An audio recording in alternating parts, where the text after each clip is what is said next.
Hello దొంగమండ, కనబడకుండా పోయావు నాకు. పోవే దొంగమండ, కనబడకుండా పోయావు నాకు. సాయంత్రం వస్తే అప్పుడు కూడా కనపడి నీకు. పో.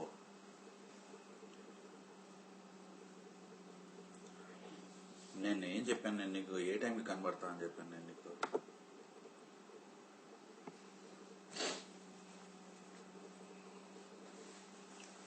లేదు, ఇంక అయిపోయిన టైం వెళ్ళిపోతున్నాం.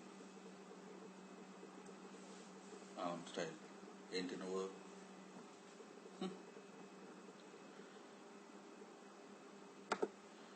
వస్తుంది.